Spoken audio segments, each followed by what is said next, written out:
Hello, magandang araw po sa inyo lahat. Ako po si Alan Garas, isa po sa mga volunteer po dito sa Life San Mateo.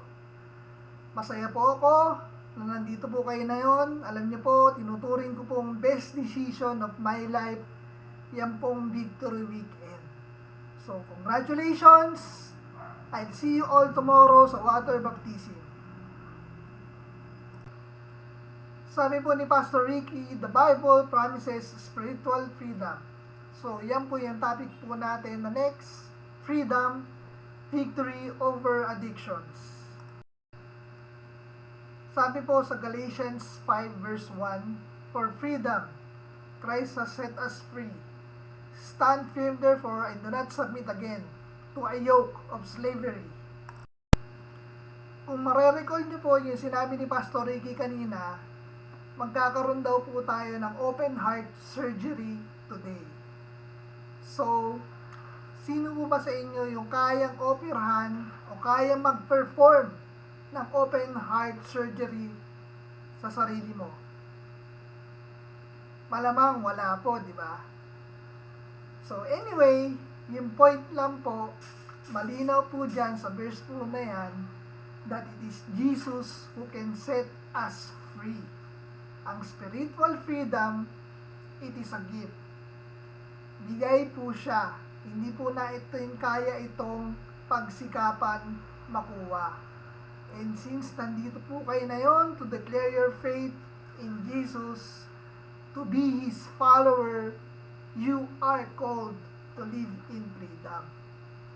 And yung isang malaking hadlang para ma-enjoy po natin yung freedom po na yon is addiction. So, what is addiction? Number 1, addiction is slavery to sin. Alam niyo po ba yung kantang gusto kong bumait pero di ko magawa? Yung Lord, patawan. Kung familiar po kayo sa mga kantang yan, dinidescribe po dyan ang likas na pagiging marupok natin. Sabi po ni Jesus sa John 8 verse 34, Jesus answered them, truly, truly, I say to you, everyone who practices sin is a slave to sin. Yung addiction po kasi, kakambal po niyan, idolatry. Pag sinabi pong idolatry, yan po yung mga bagay o tao o anuman na pinagpapalit natin sa Diyos.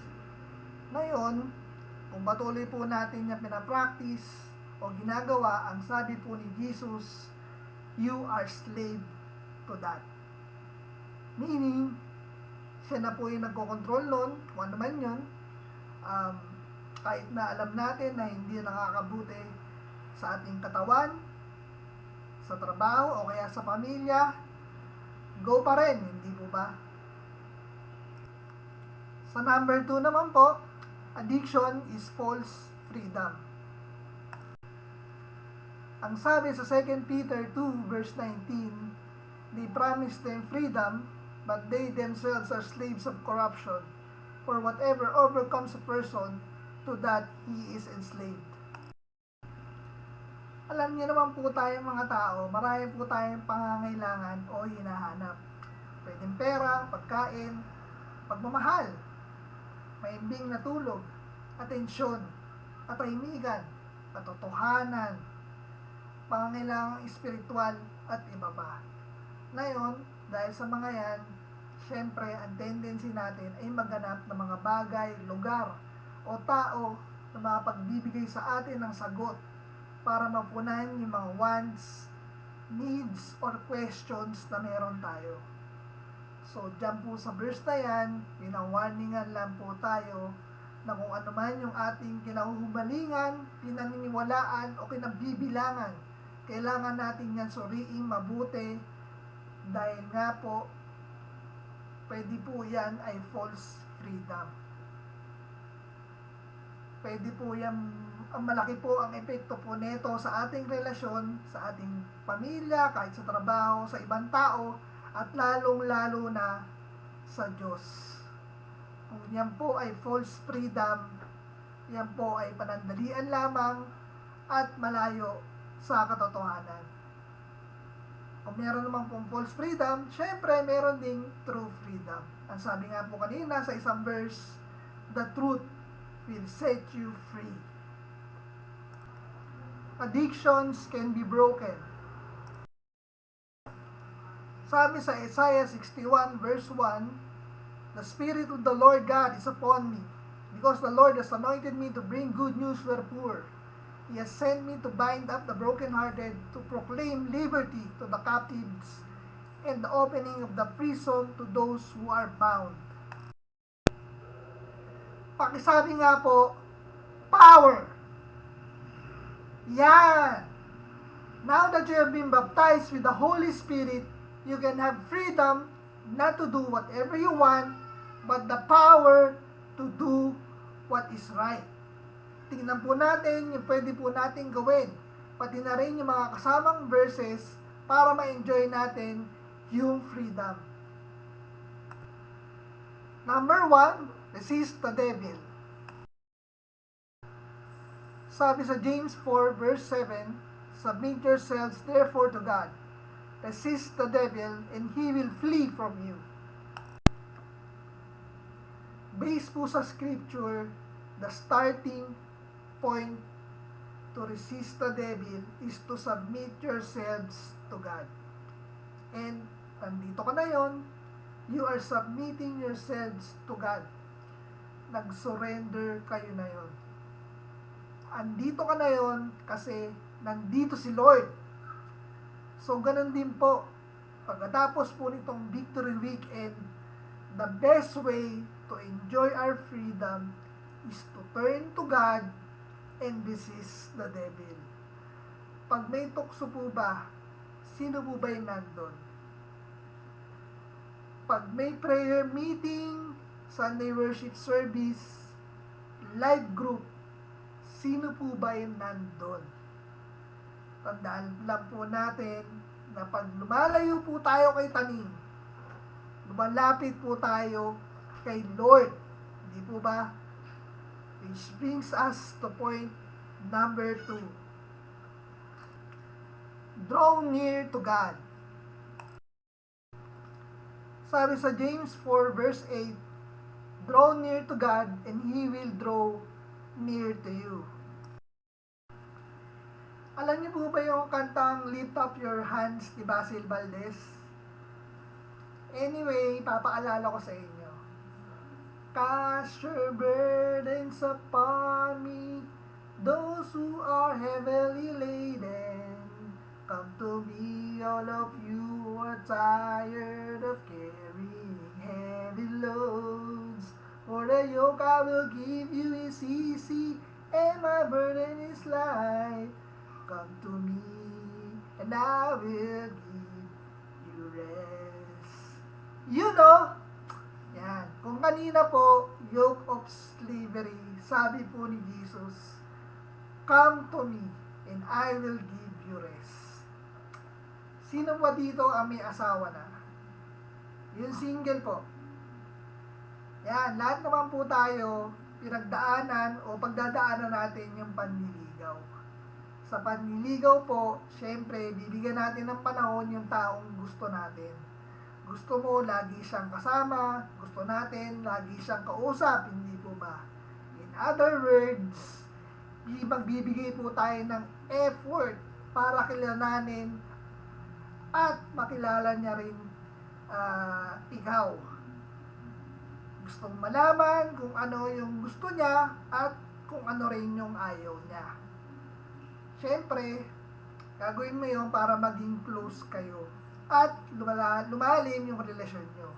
Habang lumalalim yung relasyon nyo, siyempre, lumalalim din yung pagmamahalan. Mas lalo na si Lord, siyempre. Di ba? Wala nang ibang magmamahal ng lubos sa'yo, kundi siya. So, kinakausap natin siya sa prayer and we know Him by reading His words. Lalo tayo magiging close sa Kanya if we are devoted to Him. Okay? So, sa point number 3 naman po, humble yourself. Sabi sa James 4 verse 10, humble yourselves before the Lord and He will exalt you. Sa simulat sa punta lang po ng journey po natin, from 1 to 1 until now, tinuturo po sa atin, tinuturo po ng salita po niya na sa Kanya po tayo mananampalataya. Sa Kanya po tayo sasandal, sa Kanya po tayo aasa, sa Kanya po tayo magtitiwala. Hindi lang po sa eternal life. We cannot overcome our addictions if we will not acknowledge that we need God every day. Kailangan natin aminin sa sarili po natin na hindi natin kaya pag wala siya. Alam niyo po, hindi po yan madali. It's a process. Kailangan po natin ng mga taong tutulong sa atin. Kung kailangan po natin ng psychologists or yung mga people po to stand with us in prayer. So, for me, I'm encouraging you to join live group and yun nga po, magpalakasan po tayo. Kailangan po natin yung salita po niya. As I end, basahin po natin yung personal application. What addictions need to be broken in your life? How can you draw near to God and humble yourself before Him on a daily basis? Next po, magsasabi lang po ako ng prayer. Kung meron po kayong addictions o mga bagay na gusto nyo i-surrender kay Lord, repeat after me na lang. Okay, so start na tayo. Father, I thank you, Lord, for this day. I thank you for teaching me how to overcome my addictions. I repent of all these things that I have done. I ask for your grace to help me to get to know you and live a life worthy of your sacrifice. Help me to live in freedom. This I ask in Jesus' name. Amen. Okay, so bago po tayo maghiwalay, syempre, pag-pray ko po kayo. Father, tinataas ko po, ang bawat isa po na yon, I declare Psalm 34 verse 8 upon them, that they may taste your goodness, that they may taste your love and your grace every day. Paalala niyo po sa kanila na pinaghirapan sila ni Jesus, na lahat ng anumang addictions o idolatry o yung pagkamundo at makasarili nila, isinama na po niya ito at ipinako niya sa krus. I declare that the work of Christ will overwhelm them, that you will be their refuge and their strong arm. Thank you sa mahimbing na tulog every day, knowing that you are with us. Thank you, Lord. This we all ask in Jesus' name. Amen. Okay, so thank you po ulit and congratulations! See you sa church!